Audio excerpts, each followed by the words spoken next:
So welcome everybody. So today's talk from Pranavji is a sequel to the previous talk. Today he's going to compare the education system and spirituality and in science. So without much delay, let's go ahead. Pranavji, all yours.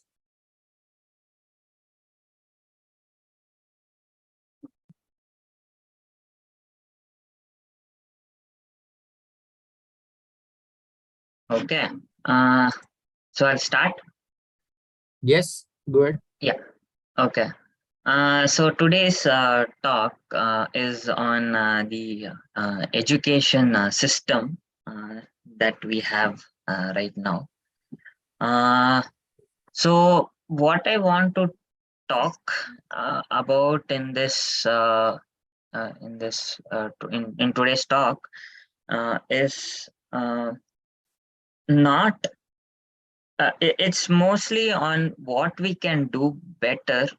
It's not about replacing today's education system, but more on what improvements can be made by looking back into the systems that we had before. So let me uh, just briefly uh, explain what today's education is. So I have called this science education, but really it can be anything because everything is sort of some science. In some way, we call cooking also as home science. So, uh, so there is this education that we all go through. We go to school as a kid. Then our parents say, no, now you have to go to a college. So, the kid grows up, he goes to a college, and then finally the parent says, now you need to go work in a company, become an engineer or a doctor. And we go start, and the child grows up and the person starts working in some company or some environment. So in this basic journey of the kid going from school to college and finally to some job, the most important piece of information that the child carries with him, if at all the child is carrying finally, is the learning content. So when a child goes through school, college, there are some concepts, there's some content he has learned, and this is his most valuable resource in today's world. Um, Whereas, if I look at our system that existed before, which is the Gurukul system, here the student actually used to go to the home of a teacher. The student stays with the teacher and learns all the skills, learns all the knowledge from the teacher. So the most important aspect in the old Gurukul system is the teacher. The student remembers the teacher uh, more than most of the content. So in the Gurukul system, and the most important figure was the teacher, whereas in today's system, it's been replaced by the information instead. So if we look at the modern world today, which is this century, this importance of information has been amplified even more. Simply because we have all of these new technologies available.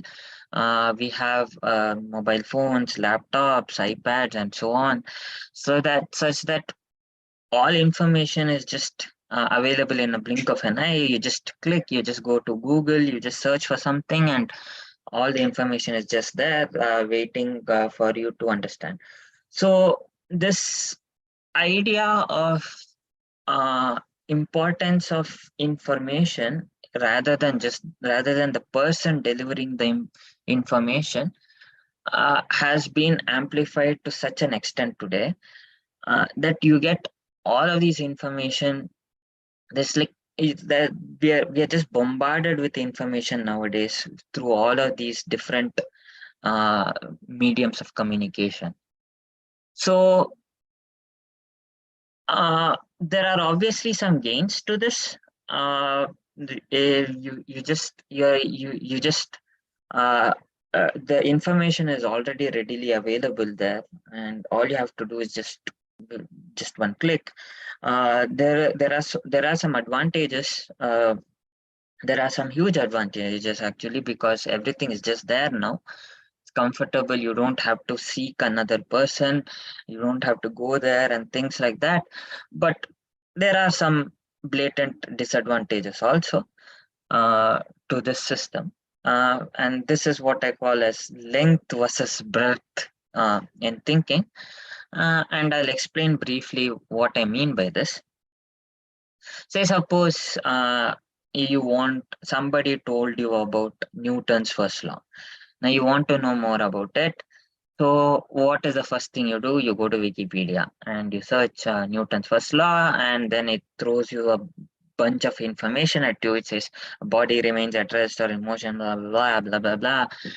You don't even have the patience to read the whole thing on Wikipedia itself. And before you complete the whole thing, you have already moved on to some other topic. So uh, what really is being understood here is by a child or by a person who's googling this information, say, is just that he comes to know a little bit of words. So he'll come to know there is something called as Newton's first law, and then he has a vague understanding of this: what is rest, what is motion, what is speed, and so on. But finally, when you ask that person 2 days later what he knows about Newton's first law, he has already forgotten all of this, even that little bit of information that he has gathered, and he doesn't know anything at the end. But say, suppose you took some time to understand Newton's first law, uh, you actually gave some thought about trying to understand it. And then a person comes along and says, it's very simple. We have all traveled by in a vehicle, let's say, for example, a bus. So when the bus is moving smoothly, let's say in a road, on a road at let's say 80 kilometers per hour, and you're standing in the bus, it's very smooth. Doesn't matter. It's as though you feel there is no difference between going at 80 kilometer per hour or staying simply at rest. You can just simply stand there. But suddenly, let's say he breaks, and the first thing that you the first reaction that you will face is you're going to fall. You're going to move towards the bus, and then you'll say, and then similarly, if you are at rest and if you were to like accelerate very fast to 80 kilometers per hour, you again feel a force that is pushing you backwards. So when somebody says this, and then you have experienced this journey in the bus and you are able to relate to it, and that is when you can understand this Newton's first law but a bit more deeply, that you always want to remain in that motion for a longer time. And and that is this first law. Um, so so rather than just have, so it is essential for a person to have a more deeper experience of a phenomenon and understand it. And to understand it, he needs to be able to relate to it rather than just reading up a bunch of words. And this is what we really lack in today's education. What we have is a barrage of words that hit on you, and you make the most of it by reading something about it, going to an exam, writing your answers, and you just leave it there. So this can be this is not necessarily relevant to just what happens in school alone. It happens in our everyday life as well. There's so much news that goes on that we have access to today. uh, Something that happens in the US, for example, is known in India within seconds. In fact, what happens to me is I don't read much news. So the news in US, what happens in New Jersey, New York, and places like this, I actually get it from my mother. She's worried over there. Saying, "Are you all right?" Whereas I don't even know this thing is going on. So, uh, how much of this news is actually true or actually relevant? Because all we read is these headlines, and that is more, and reading the headlines is more than enough to make a person worried, because most of the news nowadays is some kind of a negative news, and it's there to spread panic. So uh, we don't really try to inquire deeply into how much of this news is true, or how much of this news is actually relevant. There must be something going on hundreds of kilometers away, but we are still worried about it. Uh, so uh, so this is what I call as length understanding, a very superficial understanding. But what we understand is we kind of try to understand a lot of things. So whereas breadth understanding is actually this cartoon over here. You just choose. So this is length understanding. uh, so what this cartoon is illustrating is that so a person has come to know that there is gold underneath. So this person starts to dig at some place, and he thinks, "Oh no, if I dig somewhere else, I'll reach it faster." So he starts digging somewhere else, and he digs at some and he continues the same procedure. Finally, what he does is he ends up digging a lot along the length, but he hasn't gone anywhere in depth, so, or breadth in this case. So the person eventually, what ends up doing is he has dug in a lot of places, but he's never going to reach the goal. Instead, if he focused on digging at just one place, then he would have hit the goal. So in today's world, where uh, there is this whole lot of information that is coming to a person, uh, what the person really lacks is trying is a way to dig deeper, is a way to go along the breadth, go in the other direction, dig deeper, and finally hit gold.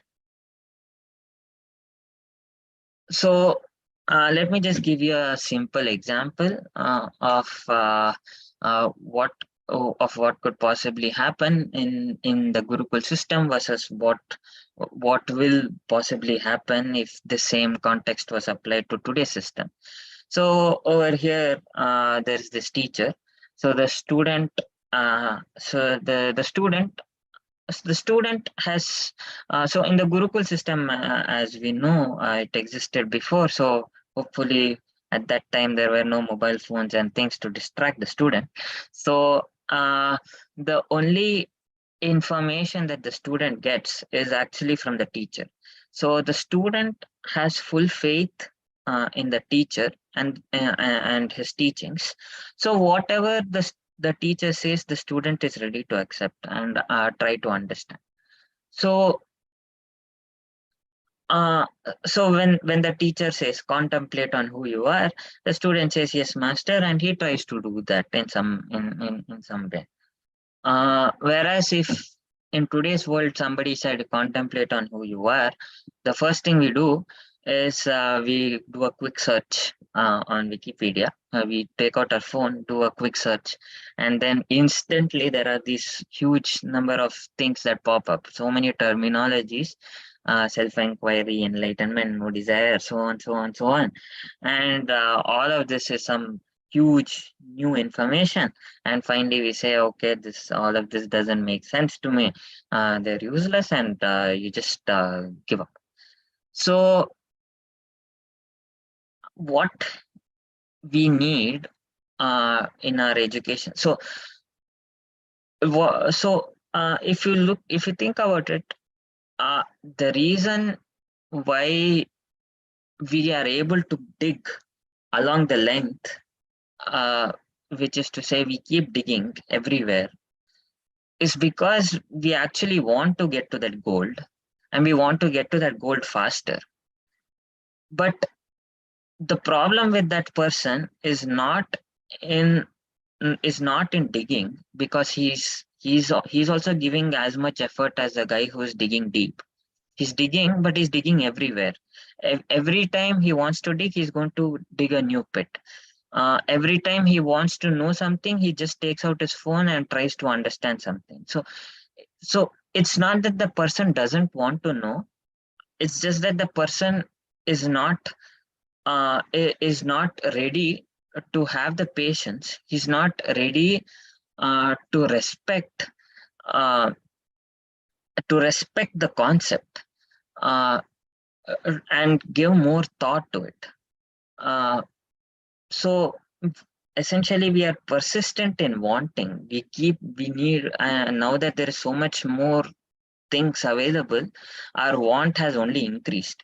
So we are always persistent in wanting, but we lack the patience to understand that one thing completely. So this is the problem that we have in our society, in our education system.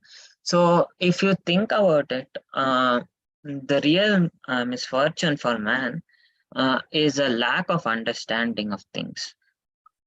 So we understand things in a very superficial way nowadays, simply because there's a huge load of information coming in. There is no time to process any of this.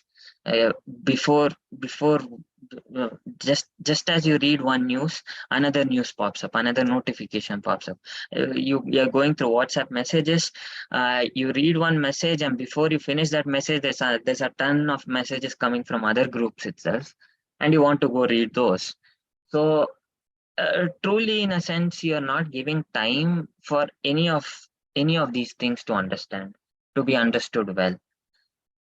So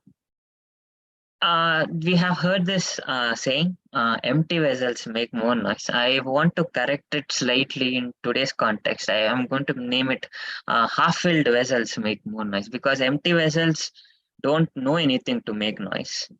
And full vessels are, of course, don't make noise. But it's these half-filled vessels that always make more noise. So it is truly this half-baked understanding of things that is actually causing any misfortune in man. What do we do? So there is this nice quote, it's called a Subhashita by Bhartrhari. So he says, Bhavanti Namra Starava Falagami. So the essence of this is that, so he compares things in nature. So he says, when a tree is filled with fruits, then it starts to bend on its own. When a cloud is filled with is filled with water, when it's a rain bearing cloud, it naturally sinks down closer to the earth.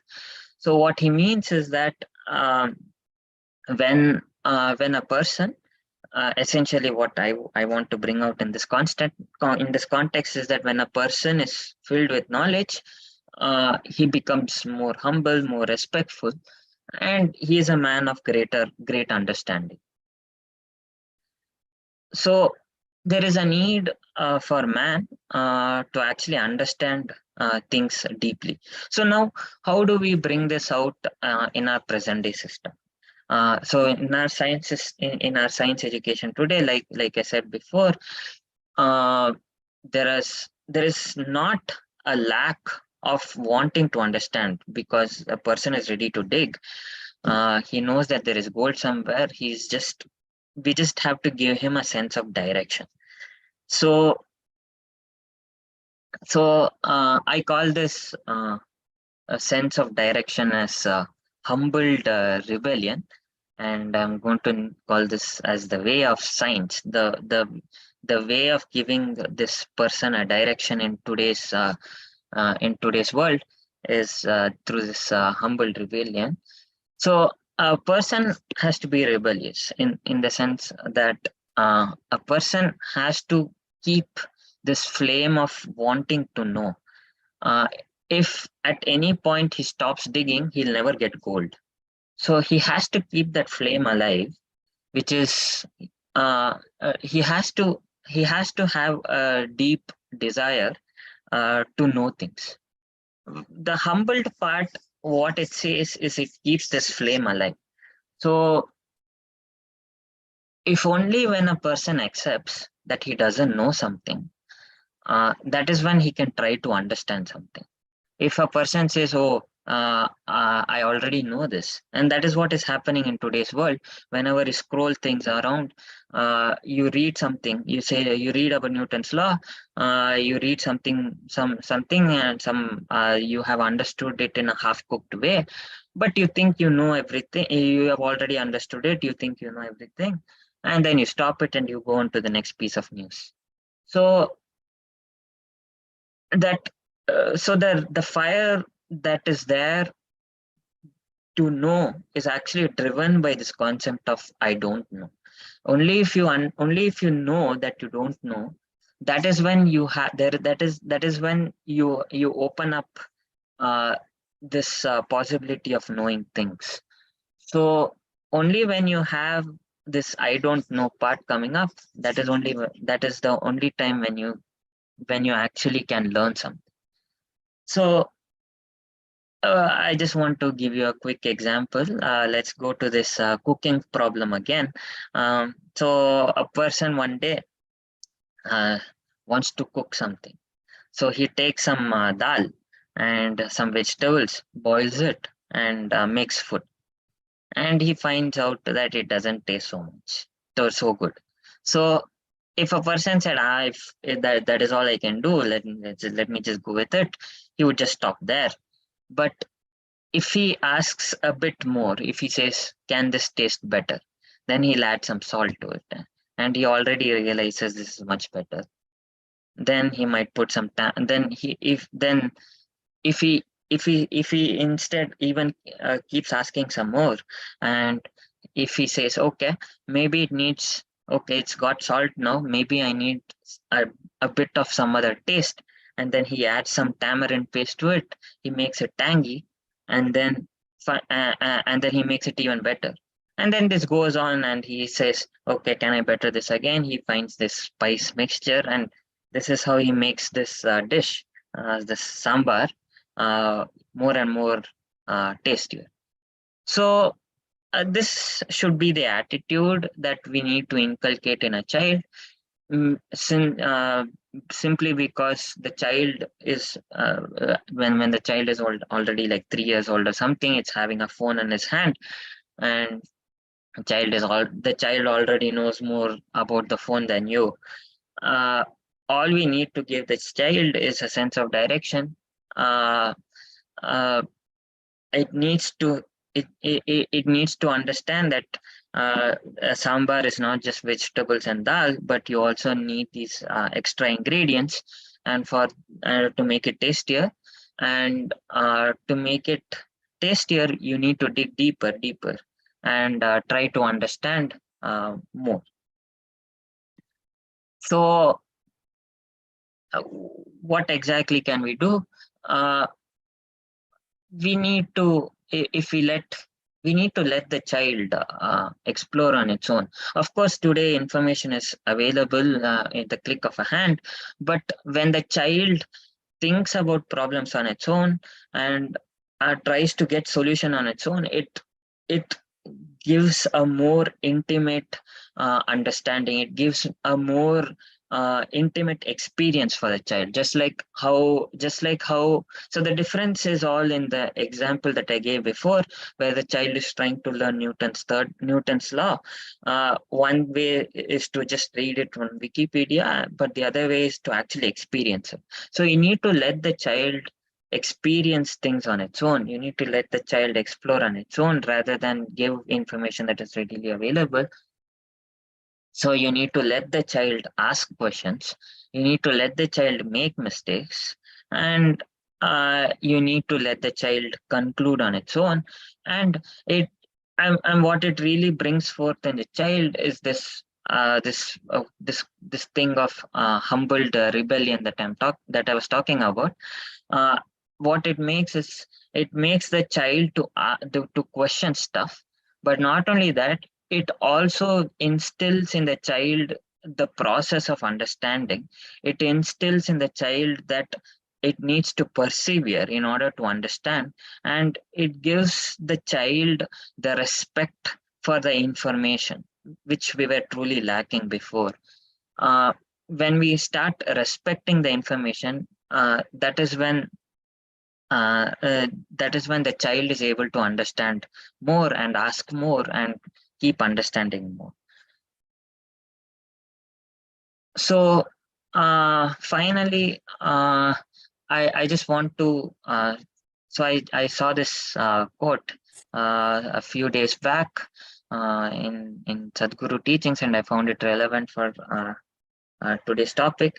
And so this is a quote by Swami Vivekanand, and he says, education is the manifestation of the perfection which is already in man, and religion is the manifestation of the divinity already in man. So therefore, the only duty of the teacher in both cases is to remove all obstructions from the way. Hands off, as I always say, and everything will be all right. That is our duty. Our duty is to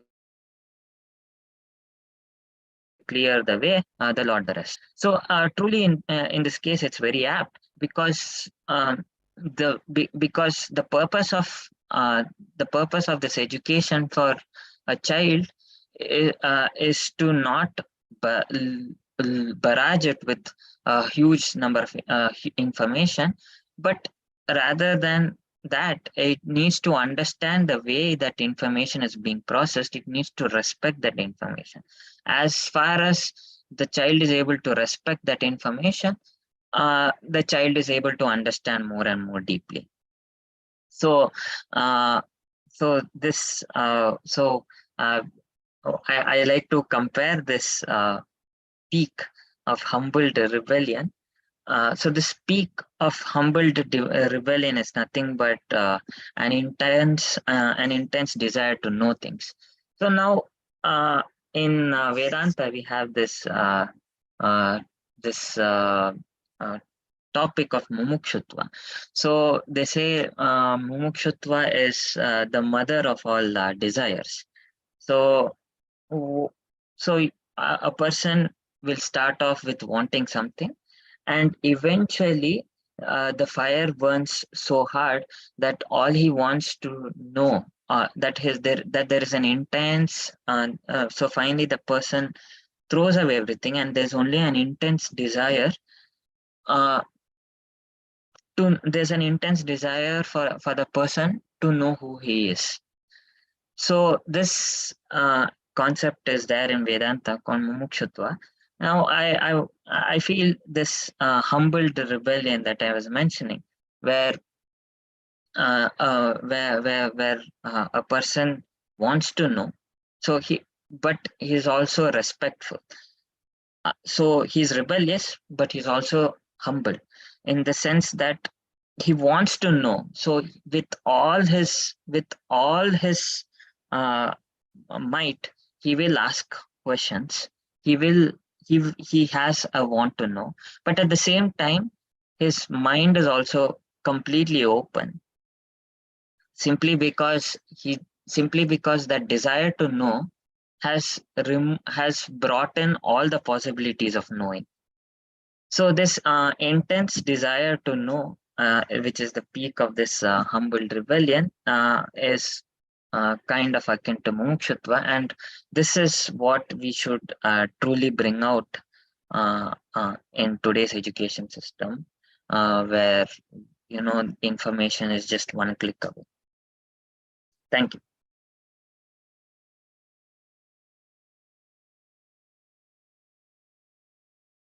I'll take questions. Yeah, excellent, Pranavji. I was thinking you are going to look at the comparison of the education. I think this talk wasn't that. This talk is to bring about the deeper way of education itself.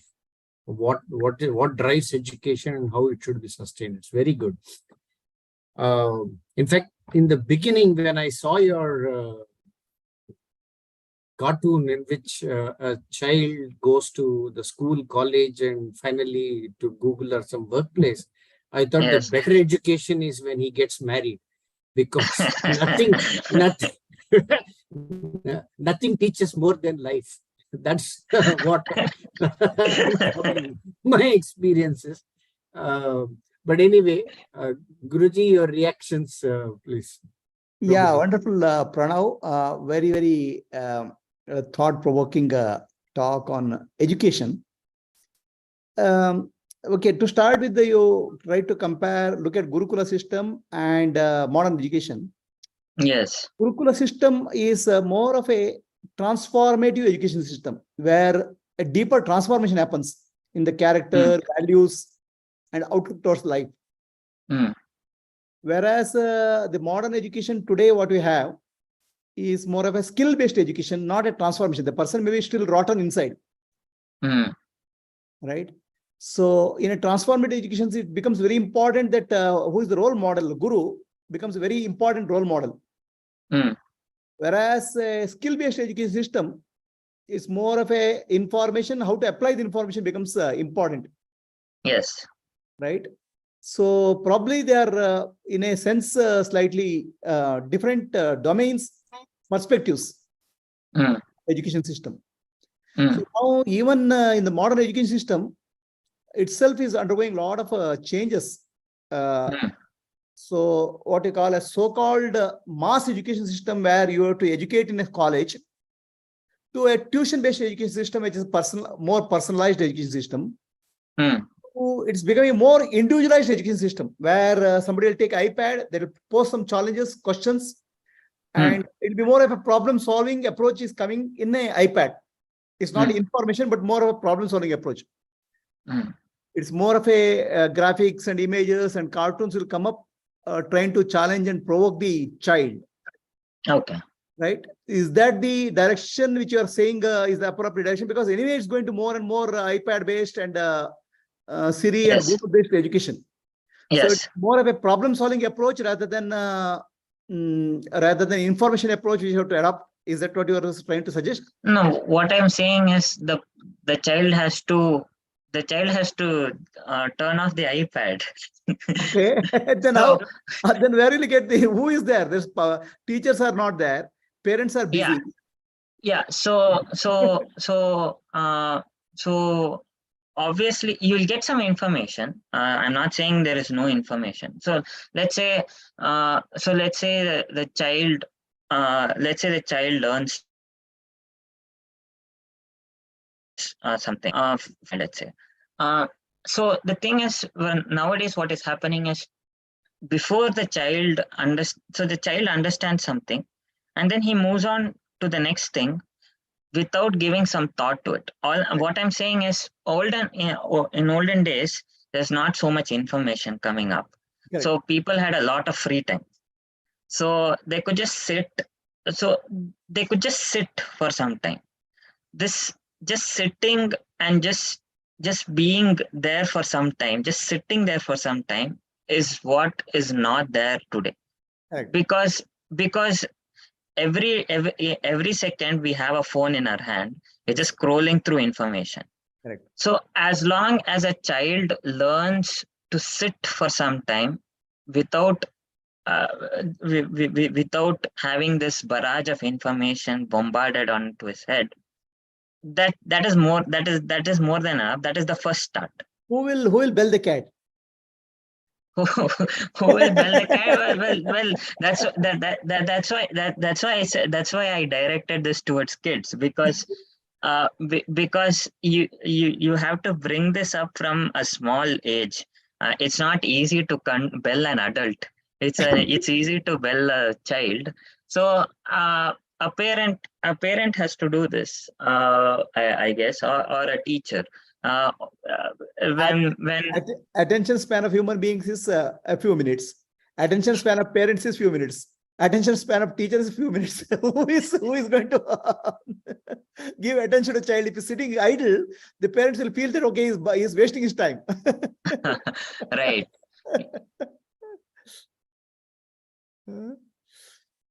So yeah, so I mean, I don't know. It's a tough problem, I guess, but I feel it is very essential in today's world when there is so much information that is being processed. Correct.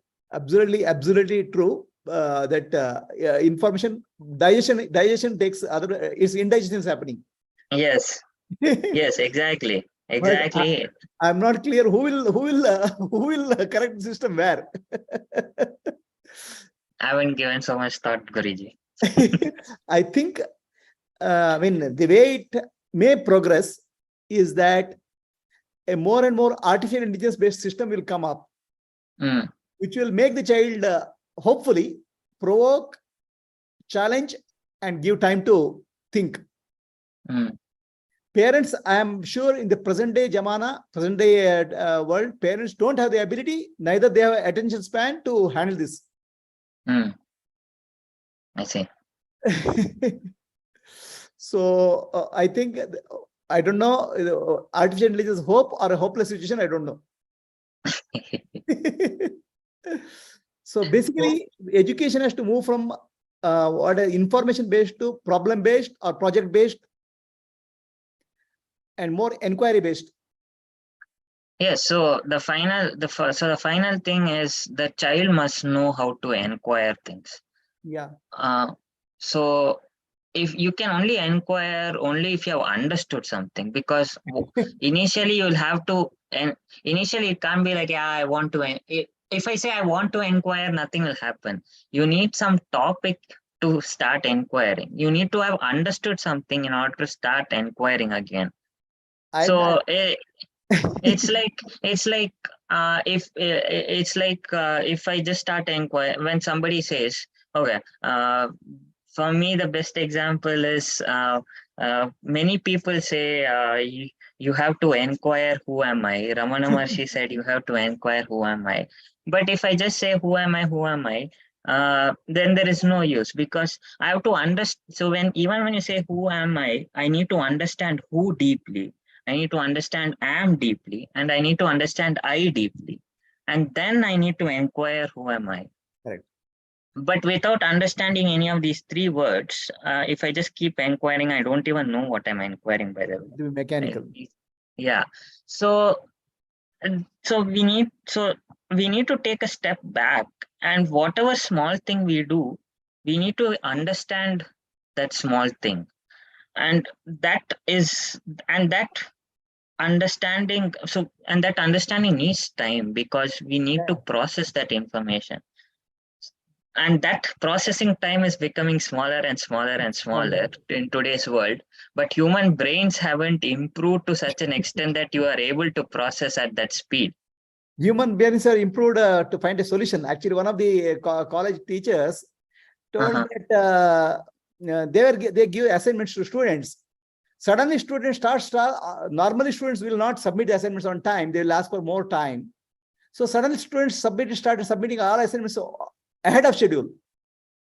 Okay, teachers are surprised. Whole class is submitting, and all of them are going to ChatGPT. They are finding solutions much faster.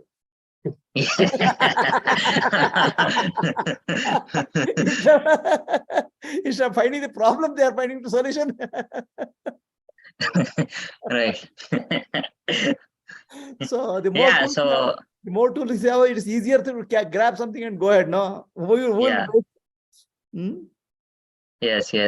So with this ChatGPT, especially nowadays, like there's some of the people are very scared. So it's like, so when we write assignments, we actually have to think, write some words and write in English, and our English has to be good, right? But now ChatGPT, it does everything on its own. You don't even have to take care of grammar, anything. It just prepare a report for you completely. Correct.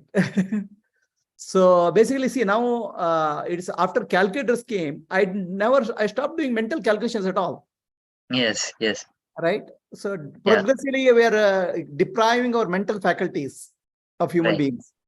Right. So, right, that's where we are going. I don't know what is the solution, but the problem you have identified properly. Solution, I don't know. Is there a solution? I don't know. No, if you, I haven't given up on human beings yet. You have given up on human beings yet. Okay. Are there any questions? Sorry. Yeah. Are there any questions from others? What makes you so confident about human beings? We have survived many things in life. You are old generation, sir. Already newer generation kids you have to speak. There's a generation gap. Chat generation versus your generation was more of a calculator generation. Computer generation. Yeah, Sean, you're asking something? No, I was just checking if there are any questions from others, because there's a good participation today. So I was just thinking. Dr. Vaishnavi, Kaustubh, Kubalan, Tushar, Vidya, anybody? Do you have any questions? Anybody on Zoom? On Zoom?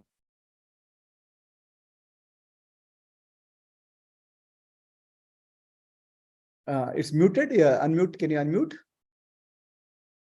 It's unmuted only, Guruji. Okay. You can unmute and ask the question. So, but one thing that I was looking at, Prabhuji, is the point of humble, which Pranav had said that I know I don't know. Such a shame to say I don't know. Yeah. I don't know is something that most people do not want to say. No, nobody wants to say. What happened to me? What happened to my image? Yeah. So what these devices are doing is that they're giving a sense of, I have a way to know, even before they know that they don't know. So they don't have to know. In fact, all they have to know is that there is a way to know, and I just have to use them. Correct. But if you look at the Vedanta, the focus is on humbleness towards the knowledge itself. That this knowledge can only be, for example, Bhagavad Gita says, you have to serve a guru, you have to be humble, you need to ask patiently, and you need to desire and seek and be patient with it. Who is Google Guru now? Google Guru, ChatGPT Guru. Which Guru? And smart AI gurus also will come. AI gurus, yeah. Right. Only thing is, in enlightenment, if you don't develop humbleness, anyway, life will kick you and make you humble. I was just science and technology, it won't happen. Probably education will also come to a place where you need to be humbled in order to progress. Yeah. Yes, anybody on the Zoom, anyone want to ask questions? Monica, do you have anything? Monica Rajendran? Yeah, can you hear me? Yes, you can. Yeah, first of all, great talking to all of you and listening to all of you. I actually have a lot of questions, but I would just start with one or two. I'm a millennial, and I kind of feel that like I have this idea in my mind that if I ever have kids, then I would join them in a Veda Patashala or something like that, where I would not want them to go to kindergarten or something like that, but totally into Vedic studies in a Gurukul system. Let them come back, after like 15, 16 years of education. But if that is the case, and I want to actually do that, I don't have a practical system as to, where are these schools? Do we all have these schools? Or is it just home tutoring? There is no proper ecosystem for this. And I think I don't know if, I'm from Hyderabad, but I don't know if we have this kind of a system here. If we don't, then we really need to build this kind of an ecosystem. So I just want to know your thoughts on it, because if people like me who want to go this way, who recognize that there are so many loopholes and we want to go back to Indian thought, what are the means to do that? Yes, Monica, there are in Bangalore, at least there are two schools of that nature, two institutions. Okay. There's Gurukula systems in Chennai for boys and Maitreyi Gurukula for girls. They take admission at after fifth standard. Up to fifth standard, they don't take. Sixth standards, they take. Okay. So there are two. And in South Canara also, South Canara in the near Mangalore area, there are very few. It's not many, but yes, there are some of them. So Okay. what is important in Gurukula system, whatever children have studied, I've seen them, they shine very well. I mean, their Correct. knowledge, their understanding, sharpness.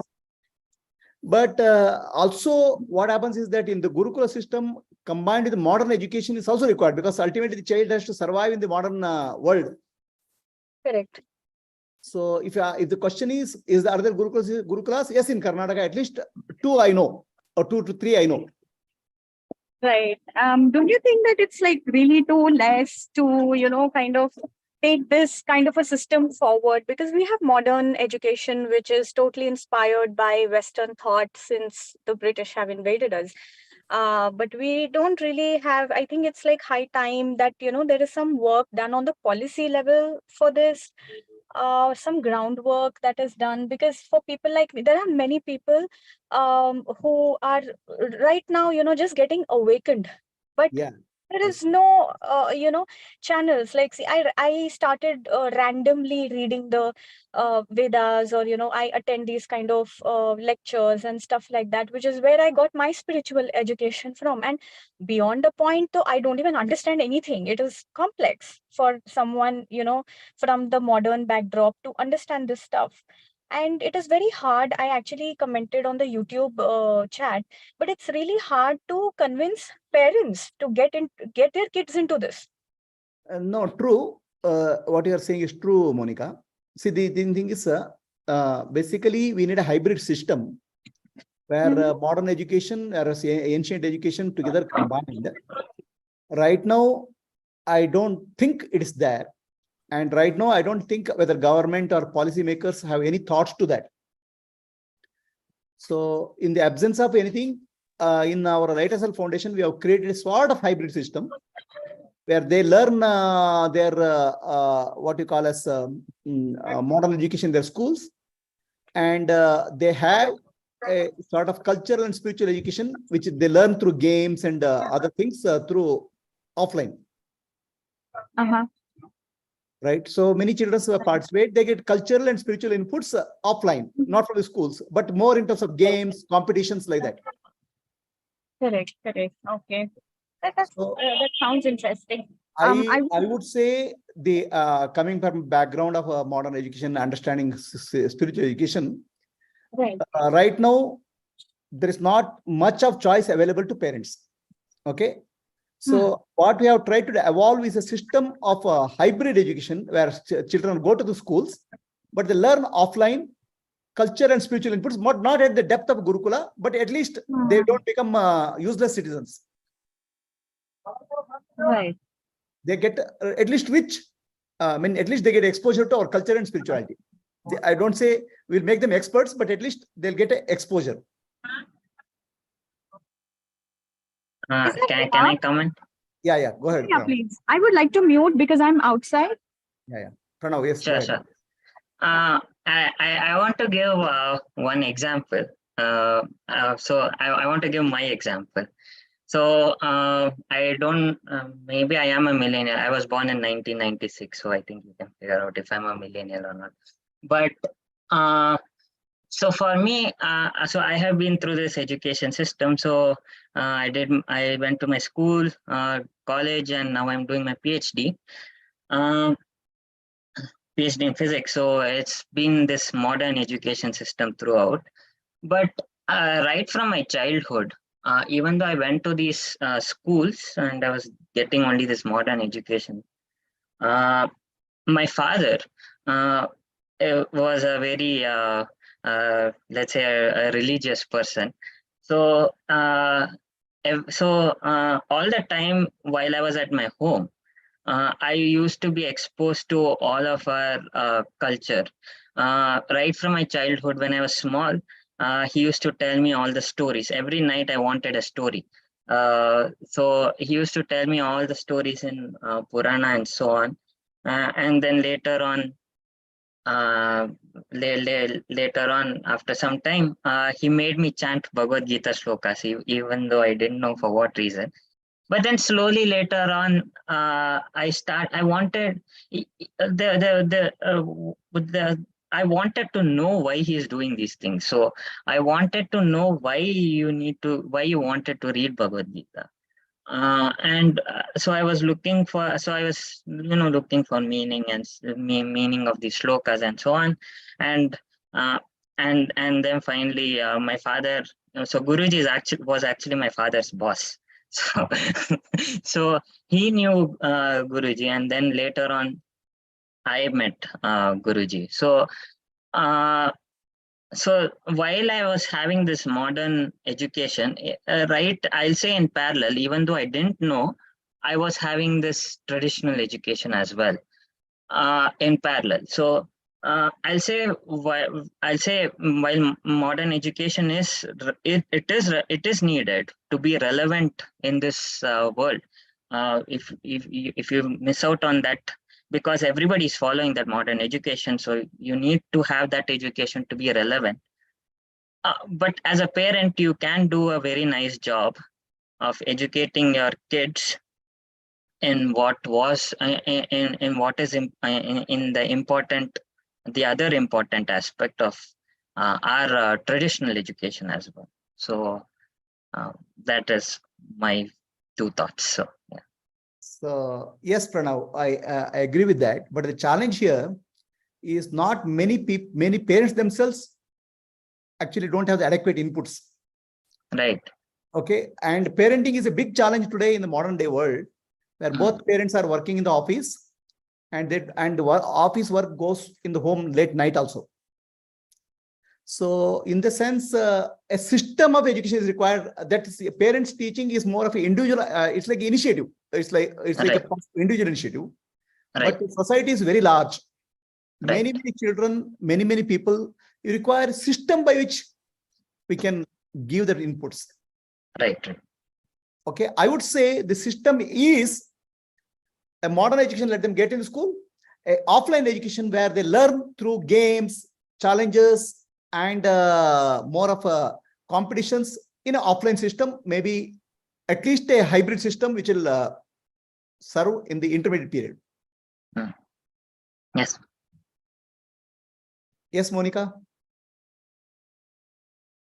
Yes, I think she's on mute because she's somewhere else. Any other questions from others? Any questions or any viewpoints, Dr. Vaishnavi or Tushar? Do you have any viewpoints about this system? Is this thought process? Hari Om Guruji. Hari Om. See, I have observed as a student myself and mother of a child. See, anything that we read or want to study must have a samskarana effect on you. If it hasn't passed through you, and if it hasn't changed you, it is not learning. Right. It is probably reading. It's probably just perusing. But if nothing has touched you, nothing great can happen. And Right. I believe that great things happen if something passes through two things, one your mind and one your heart. Transformation. Yes, and that is when you actually, as a public servant, as an administrator, I feel that if you don't feel and empathize with the grievant, there is the solutions that you bring out may just be ordinary or just be like anybody else would have. Surface level.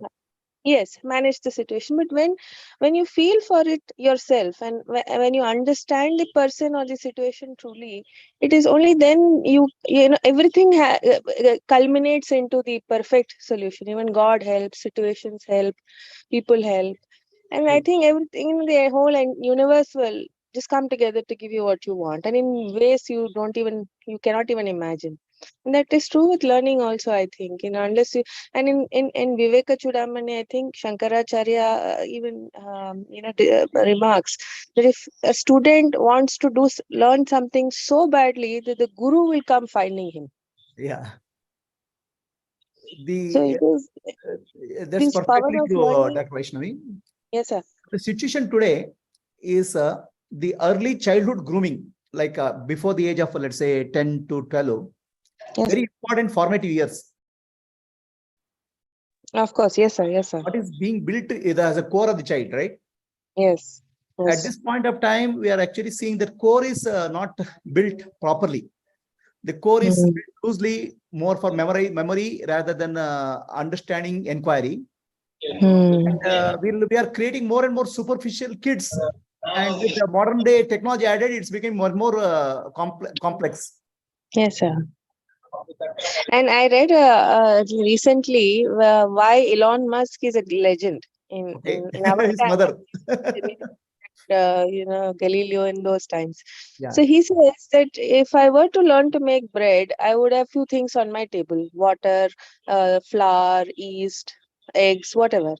But if it were Elon Musk doing it, he would go back to the science of it. He would understand how wheat is cultivated and how temperature affects wheat, how yeast and temperature are related, and how the basics of it. And that is that's like how Pranav sir was explaining that it shouldn't be a superficial skimming through of things, rather than a passionate depth, delving into the depths of what you want to know. And that's when that's why he can create rockets, he can create automobiles, he can do anything. Actually, his mother formed a very important role in shaping his yes, sir. Yes. Right. The problem here is these are individual initiatives. Now we are producing a whole lot of millions and millions of children who are mediocre or who don't have that ability. Yes, sir. And intolerant also. Intolerant also. Right. And more than that, Vidya Dadati Vinayam, education should give humbleness. Instead of that, what is this? Humble rebellion. Rebellion was Pranav was saying. They're rebellion, but not humble. They are very, they're actually, rebellions are there, but they are all not humble. They are very haughty. Yes, sir. Very true, sir. And who will bell the cat? Who will reform the system? We don't know. And Pranav, as a researcher, has posed the problem, but he has no solution. I don't know. Problem is under research. Problem is under research. Very good. Yes. Thanks. Any other questions from others?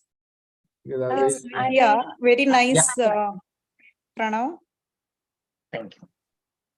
And the solution also you have given actually, like spending some time towards the kids and giving them a right education. So if the parents follow the weekends, some time towards the class or something, the kids also will learn actually. So it's not that tough. Only thing is to spend time and give some right way of doing things. So the problem shifts now parental education. Yeah. From Parents can learn. Parents should have the education to how to handle their kids. Yes. Actually, one more point here. Yeah. This is Pratibha. The thing is, we actually, as a parent, if we try to ask them, okay, children, at home you do this, okay, but they have a comparison telling that my friends don't do that. In school, we don't have that. So many. Why are you pressurizing me to know this? Okay. Missing the school is better than missing the school is told. I mean, like this. Better than me talking to them here. Okay. And another thing is, why do I have to know all of this? You need to know. You will get to know after you learn this. First, learn this. No. You tell me.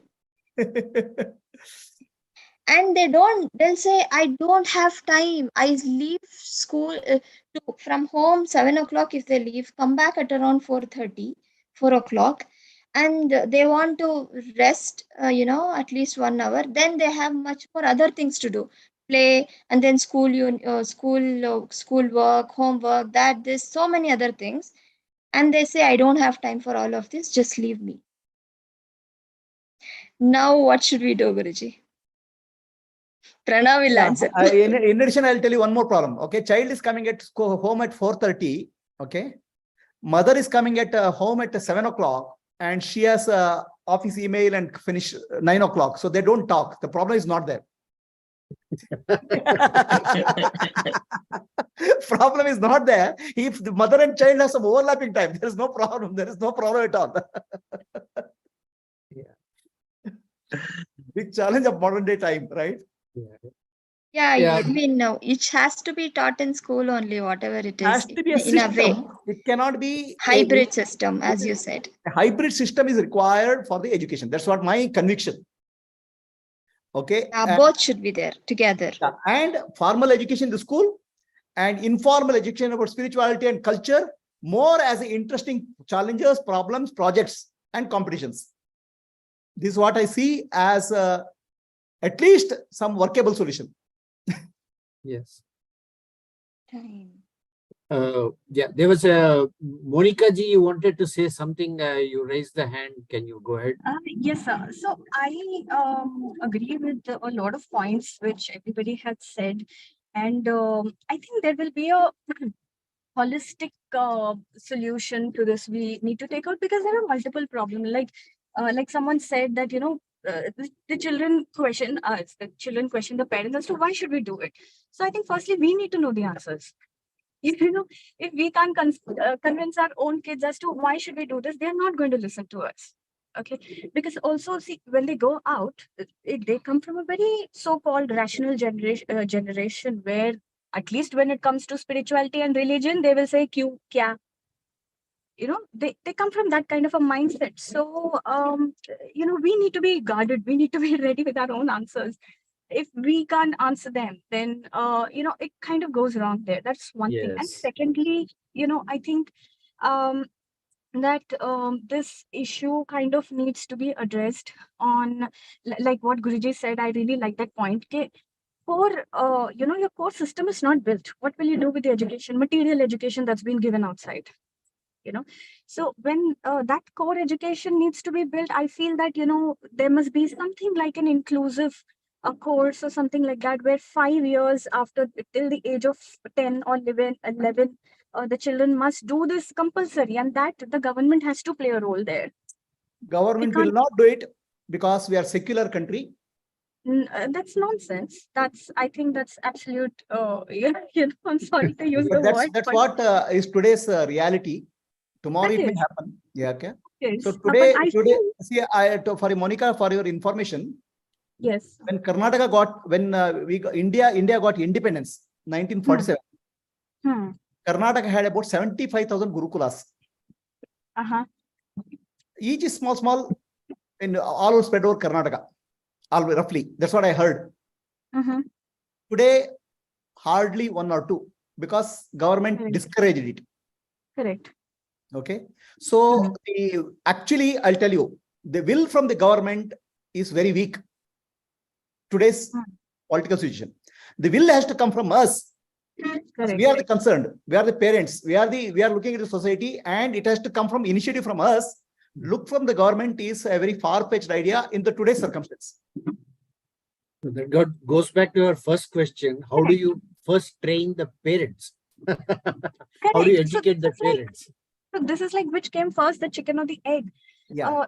But I would like to say that, unless it has to be holistic, it has to be from every side. We need to kind of push from every angle so that there is a point of culmination.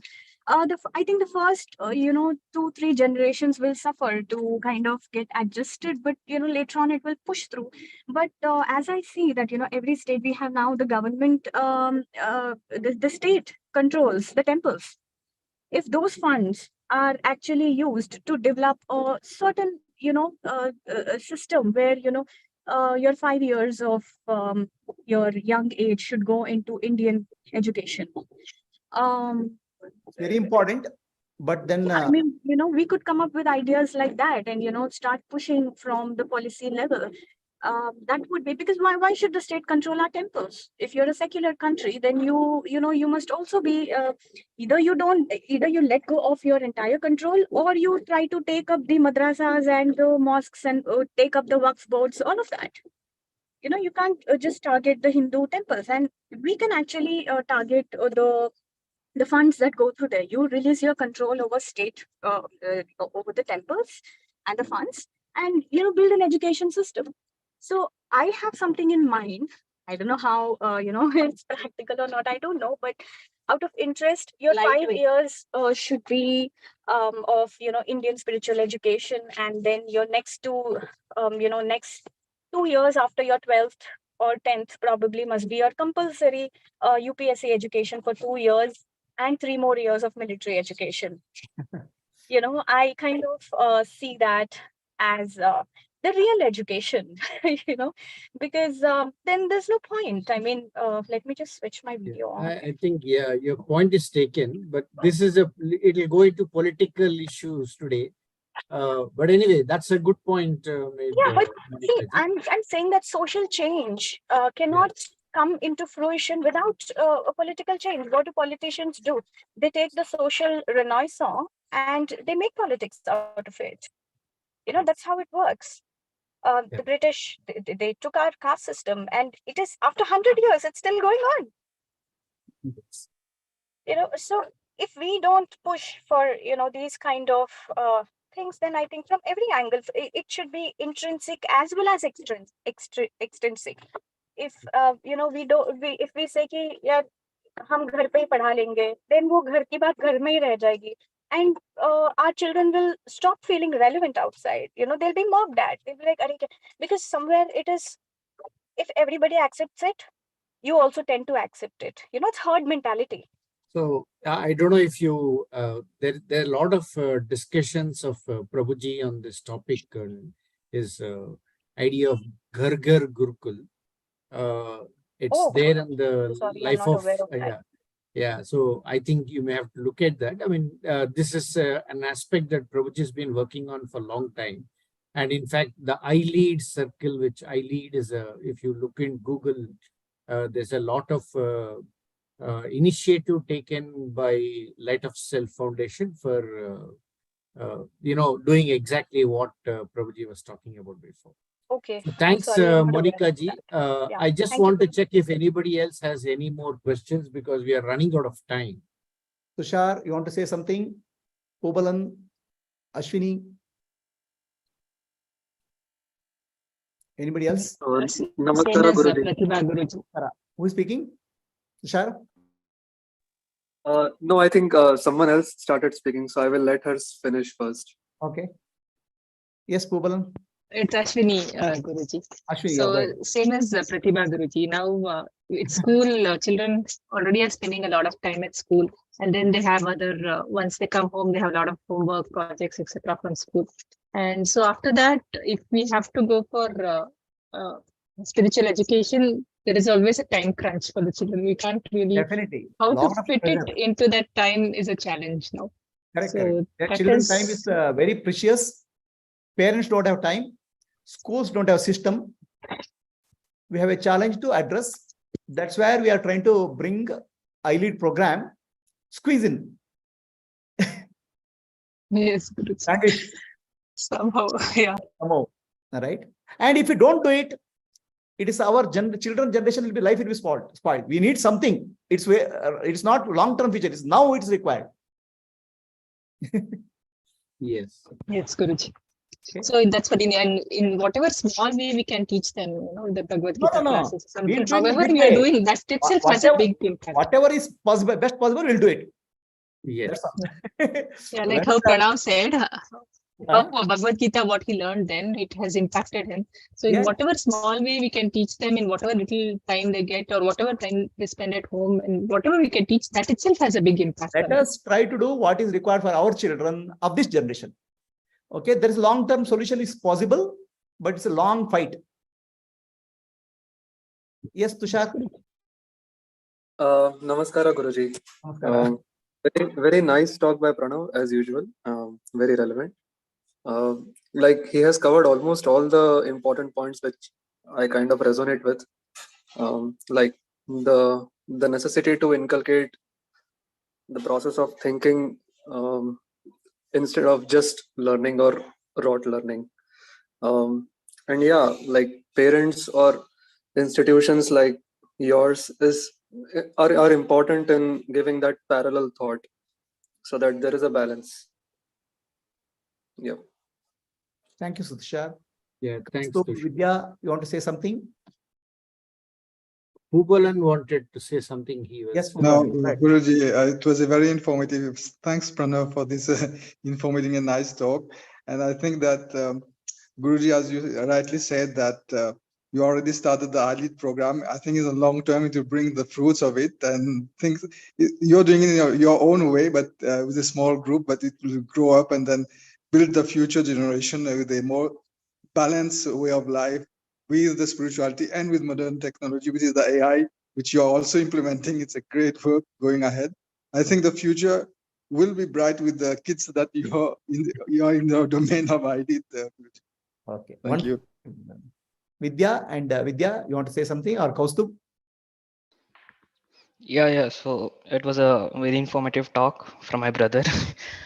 Yeah, and I just wanted to tell out the point that I'm a very lucky guy who had a persistent mom and dad who try to parallelly give the spiritual education along with modern education.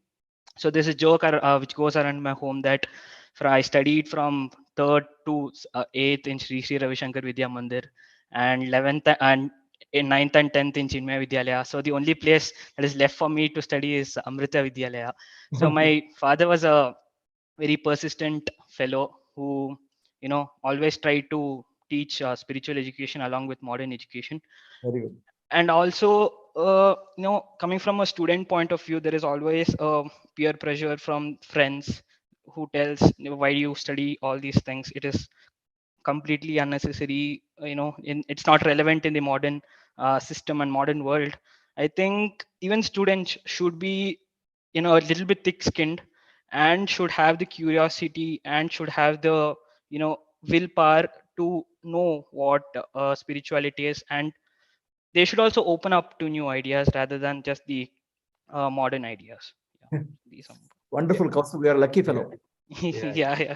And to add to what you're saying, Kaustubh, one of the objectives of this Ascent forum is to really bring out the end of this spiritual thing as same as what the science is all about. So to which, of course, Pranav is doing a lot of good work. What we are trying to see is in the end, if you look at the spirituals, is nothing but the science of consciousness, which is where even today's modern science is heading. So this is, you can clearly tell your friends that spirituality is no more something that only unknown people do. Some of the best scientists in the world also understand now that there's a lot of meaning in what the spirituality was talking about all along. So thank you. Thank you. Yeah. Any other questions or thing? Otherwise, I think we are already more than an hour. If there are no questions, we'll probably close this. I'll just tell a small incident. Yes, near my house. Yes, I had a kindergarten school. The kindergarten teacher took initiative to teach 5 Bhagavad Gita slokas to children. many parents ganged up and came and objected. We don't want Bhagavad Gita. We want Jack and Jill. You're wasting your time in teaching Bhagavad Gita. So parent education is another bigger challenge. Okay. Okay. Yes, this is a big issue. Yes. Yeah. Thanks, Pranav, for Thank you, really Pranav. provoking a very. You know that you have raised the problem, find a solution also, okay? Yes, I'm going to come back and then I'm going to make the system right. Okay, wonderful. Okay. Thank you. Okay, Hari Om, everybody. Thanks a lot. Hari Om. Thank you, Hari Om. Hari Om, everyone. Thanks a lot.